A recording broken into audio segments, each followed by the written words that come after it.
Chanel? Chanel? Chanel? Teka lang. Anong nangyari sa'yo, ha? Ba't puro basa ka? Mami. Ba't nakapagkatulong ka? Chanel? Sagutin mo yung tanong ko. Anong nangyari sa'yo? Anong ginawa? Oh, Eden! Bakit parang... Surprise ba to? Umuwi ka agad? Galing ibang bansa, di ka man lang nagpasabi sa akin? Chanel! Ba't parang umiyak ka? Nako, puyat ka na naman kagabi, ano? Kung ano, puro cellphone kasi tong anak mo, kaya... Kung ano-ano yung mga napapanaginipan, nananaginip nga yan minsan, nagsisisigaw eh. Ren, sabihin mo nga sa akin totoo. Anong ginawa mo sa anak ko? Anong ginawa ko kay Chanel? Wala akong ginagawa kay Chanel! Eden, ikaw ang magsabi sa akin, bakit ka umuwi nang hindi ka nagsasabi sa akin? Hindi ko kailangan sagutin yung tanong mo. Ang importante sa akin, sagutin mo yung tanong ko sa'yo. Anong ginawa mo sa anak ko? Bakit puro pasato? Bakit nakapagkatulong siya, ha? Ginawa mo? Eden, wala akong ginagawa. Tsaka, si Chanel may gusto niyan. Sabi niya, di ba sinabi mo sa akin, mga ganyang klaseng project niyo sa school, kailangan niyo magdrama-drama ng katulong. Kaya yan, nakapangkatulong siya ngayon. Renz, ano yan, ha? Bata ba ako? Ginagawa mo kong tanga? Hoy! Maayos ka ng pananalita mo sa akin, napakakapal na mukha mo ha.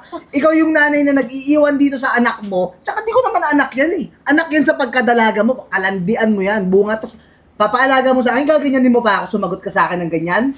So lumabas din yung totoo. Kaya mo minamaltrato yung anak ko kasi hindi mo kadugo, hindi mo laman. Hoy, di ko minamaltrato yan. Sinabi ko nga sa'yo, si Chanel may gusto magsuot siya ng katulong dito, kasi nga, project niya sa school. Renz, huwag na tayo maglokohan. Kahit hindi mo to anak, binigay ko naman sa'yo lahat, di ba? Tanga, kasalanan mo yan. Umalis ka, di ba, ibang bansa, pinili mo yung pangarap mo, tapos iiwanan mo sa akin, di ko naman kadugo. Hindi ko pangarap lang ang ginagawa ko para sa atin tong tatlo. Nag-abroad ako para sustentuhan ka. Mukha mo, yung sustento, kulang pa nga sa akin yun. Tapos itong anak mo, lakas kumain. Kapal mo naman mukha mo, ha? Huwag mong pagsabihin na ganyan yung anak ko. Kasi ako pa rin yung kumakayot para sa ating tatlo, para sa atin. Kasi pamilya tayo. Oh, superhero ka na ngayon. Susumbat mo sa akin yung hirap mo sa ibang bansa. Yung hirap ko dito, ha? Kung nakapangkatulong yan, tama lang. Di ba? Para makatulong ka, magkaroon ka ng silbi dito. Kung buwisit kang bata ka. Oh. Bakit pinagsasalita ng ganyan yung anak ko, ha? Hoy, wag mo ako... Alam mo, tiniits ko yung lahat, ha? Para sa'yo. Sana dito ka lang bumawi sa bato, pero anong ginawa mo, ha? Hindi makatarungan lahat ang ginawa mo. Kung ganyan din naman pala yung aasta mo sa akin, Eden, yan, mga pasa ni Chanel, yan, bunga yan ng mga suntok ko lang naman, kasi di nakikinig sa akin, eh. Masaya ka na? Suntok? Ha? Ginawa mo yun sa anak ko? Walang hiya ka! Sisihin mo yung sarili mo, kasi tanga ka, iniwan mo yung anak mo kung kani-kanino. Pakakapal din naman pala ng mukha mong babae ka. Oh, mabuti pa, sama mo tong anak mo, umalis kayo dito sa bahay. Oo. Aalis kami para maprotektahan ko yung anak ko. Kasi yun naman talagang gusto mo, di ba? Mawala kami sa landans mo. Pues magiging maligaya ka na, pero sinasabi ko sa'yo, pagsisisihan mo lahat ng ginawa mo. Umalis ka na. Tara na. Oh, ba't kayo nandito gabing-gabi na? Ma, pasensya na po ha. Makikiusap sana kami na dito muna manuluyan ni Chanel. Anong dito manuluyan? O di mo may bahay ka? Ma, hindi na po kami nagkasundo ng anak mo. Umalis na po ako dun sa bahay ko.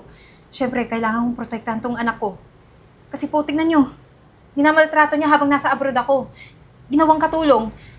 Sa tingin nyo ba makatarungan yung ginawa niya? Ginawang katulong, ginawa ka bang katulong? Ang taba-taba mo nga, wala ka namang ginagawa dun eh.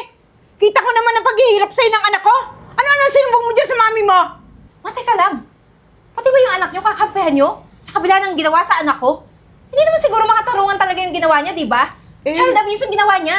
Luka-luka ka rin pala eh. Akala mo ba mag-intindi ng anak? Buti nga, inintindihan ng anak ko eh. Hindi naman niya kadugo yung batang yan. Bakit ma? Ako naman. Ako yung pumunta ng abroad para buhayin yung anak mo. Kasi ayaw mong supportahan, di ba yung anak mo? Ikaw ang umalis, ha? Ngayon, pag dumating ka, huwag ka magre-reklamo kung ano nangyari dyan sa anak mo. lumaki na? Sa kalalayas mo? Pagkatapos ngayon magrereklamo ka ba? Ma, nakikiusap lang naman ako. Sana pwede kami manuluyan dito sa inyo. Kahit ilang araw. Kasi hindi po sapat yung naipon ko galing sa abroad. Alam mo, wag mo ko abalahin. Maraming tirahan dyan. Maghanap kayo. Wag dito. Lola, maawa po kayo sa amin. Ano maawa? Lumakad na kayo. Nako, imbes na itutulog ko na, kala ko kung sino lang yung nag-doorbell. Diyan na kayo. Manap kayo ng titirhan nyo. Wag ako abalahin nyo.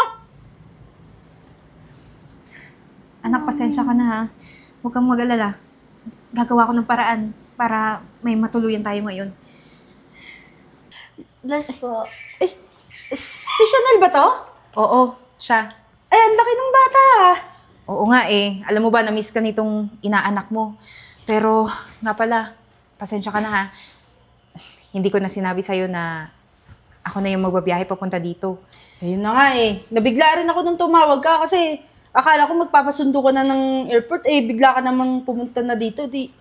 Ano pa bang magagawa ko? Nandito ka na. Siya nga pala, ano pang pakay mo? Ayun na nga. Gusto kong sabihin sa'yo na hiwalay na kami ng stepfather ni Chanel.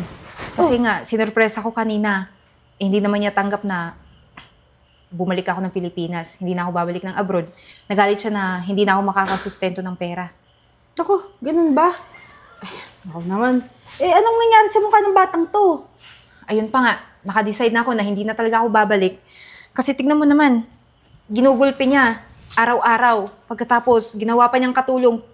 Pinapasuot niya ng pangkatulong. Sa tingin mo ba, makaturungan yung ginawa niya sa bata? Nako, Eden, tamang-tama.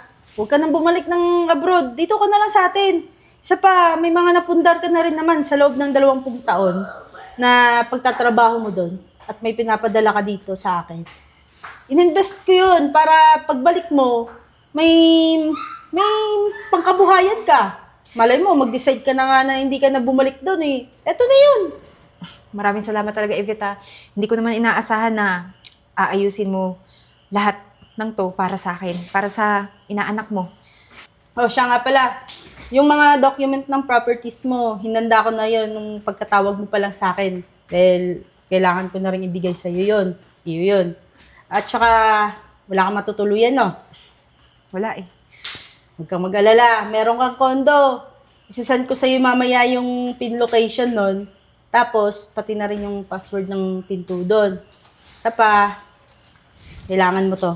Sasakyan. Iyo yan. Sigurado ka ba akin to? Oo. At least may magagamit ka na habang nandito ka na. Tsaka, huwag ka na rin bumalik ng ibang bansa. Tingnan mo yung anak mo. Dalaga na. Kailangan ka niyan. Tama ka. Lalo na, pati yung lola nito. Hindi siya tanggap na apo. Gawa ng anak ko nga siya sa ibang lalaki, di ba? Pero maraming salamat talaga. Malaki yung utang na loob ko sa'yo. Okay lang ba na habang nandito kami sa Baguio, ikaw muna yung mag-drive para sa aming dalawa? Naku, walang problema yan. Ipapasyal ko kayo. Maraming magagandang mga tourist spot dito. Siya pala, magkape muna tayo para mainitan na rin yung mga tiyan nyo. Tara. Sige, salamat ha. Wala nga naman. Hoy! Renz! Ano ba? Tanghali na, tulog ka pa dyan. Batugan ka talaga eh. Anong problema mo, man? Natutulog ako dito eh. Saan ka naman nakakita, ha? Ganitong oras, tulog ka pa din? Hindi ka ba naghahanap buhay? Ma, wala nga natanggap na trabaho sa akin. Kaya nga, saktong-sakto. Hulog ka ng Diyos. Hulog ka ng langit. Kailangan ko ng pera ngayon. Yan, diyan ka magaling eh. Renz, sa tanda mo nang yan, nakaasa ka pa sa akin. Kundangan ka kasing tanga ha, ang ganda-ganda na ng tayo mo doon sa asawa mo. Mag-aalaga ka lang ng batang malaki na, hindi naman yun na padedehen pa. Hindi mo pa nagawang nakisama ng maayos? Sakit nga sa ulo yung, ano pangalan, Chanel? Yung anak ni Eden. Mautusan ko, ma. Ako pa rin gagawa eh, kasi palinisin mo ng electric pan, pagkabigay sa'yo, may alikabok pa, uulitin ko pa, hindi nagtatanda. Syempre ganun talaga bata. Kesa anong gusto mo, ganyan ka. Samantalang yun, buwan-buwan may sustento ka. Hindi ka asa nakanganga ka sa akin. Sinambal ako yun, nanumbat pa sa akin. Alam nga naman, pairalin ko. Hindi pwede, may pride ako, tsaka yung ego ko, hindi pwede maapakan yun. Pride sinasabi mo? Wala kang ngang masabi para sa sarili mo. O ngayon, ano ka Bigyan ngayon? mo ako ng pera na lang, Anong daming... bigyan ng pera? Renz, wala na rin akong trabaho. Matanda na ako. Sa akin ka pa aasa? Diyos ko po, anong gagawin natin ngayon, ma? Titirik na lang ba mata natin? Gawin mo ng paraan. Umutang ka ulit. Anong utang sinasabi mo? Sa 5-6, yung mga Bombay na di mo naman binabayaran. Tumadtad na nga yung utang ko mula nung humingi ka ng humingi. Wala na nangyari. Pati ako ngayon nagtatago din. Sa pagbabayad ng mga utang, wala akong maiabot. Pero pagtaya ng loto, meron ka. Pagtaya ng ending, meron ka. Mga jackpot dyan sa perya. Kung ano-ano sinasabi mo dyan. Basta ang importante ikaw, maghanap ka ng trabaho, magbanat ka naman ng buto. Ma, gawa mo ng paraan. Nandun sabay tayo magugutom. Titirik mata natin. Magbanat ka ng buto. Wala nga natanggap. Oh, ayun na pala si Eden. Ako, tama-tama, Eden. Makikipagbalik ka na sa itong anak ko. Babal. Oh. Eden. Hi, Chanel. Miss ko kayo. Na-miss mo yung ano? Yung Then- pagmamaltrato mo sa anak ko? Wala na kasi kaming mama nang ganun eh. Ayun yung sinasabi ko sa'yo, Renz eh. Sana kung hindi mo ginawa lahat ng pang-aabuso sa anak ko, hindi ito mangyayari. Hindi naman kami nandito. Hindi ako nandito para makipagbalikan sa'yo. Nandito ako kasi gusto ko lang sabihin na galing ako sa abogado ko at sa police station. Alam mo kung bakit? Kasi pinaprocess ko na yung annulment papers natin. At si Chanel, sinabi niya na lahat sa police. Lahat ng ginawa mo sa kanya. Lahat ng ginawa mo sa kanyang pananakit, pati yung lihim ng pambababae mo. Alam mo, pinagkatiwalaan kita sa buong buhay ko eh. Pero bakit ganun? Bakit hindi parang sapat lahat ng ginawa ko para sa'yo? Eden, huwag ka maniniwala ka ba sa anak mo? Mami, totoo lahat ng yun. Lahat ng pangbababae mo, si Tita Kat. Kilala ko yun. Sumusobra ka na rin eh. Pero mabuti na lang nangyari ito lahat. Kasi matutuldo ka na lahat ng kasamaan mo. At Ma. ikaw, ma? Ano? Kukonsintihin mo yung anak mo? Sige, konsintihin mo. Hindi, napagsabihan ko na nga eh. Kaya nga sabi ko makapagbalikan ka na, mabait na to. Nagbago na siya. Eden, Ayoko, naghahanap Mami. ng trabaho. Tsaka Chanel, di ba nililibre naman kita ng ice cream pagka nag-crave ka? Mami, hindi totoo lahat ng yun. Lagi niya akong ginugutom at binubugbog, kaya may pasa ako na umuwi ka. Alam mo, Renz, ito na yung tamang panahon. Ito na rin yung tamang panahon para umalis ka dito sa pamamahay ko na ako yung mismo yung nagpundar. Sumama ka na sa nanay mo. Total, dyan ka naman magaling, di ba? Eden, hinay-hinay muna tayo kasi wala akong titirhan. Si Mama, pinapaalis na rin doon sinuupahan niya eh. Wala akong pakialam. Sana kung may pakialam ka sa akin, hanggang ngayon, dito ka pa rin titira, pero wala eh. Kaya wala akong pakialam kung saan kayong basura pulutin. Umalis na kayo sa pamamahay ko at hintayin nyo lang yung supina na darating sa inyo. At yung papeles na pipirmahan mo para sa annulment. Umalis na kayo! Ako aalis na, ewan ko ikaw.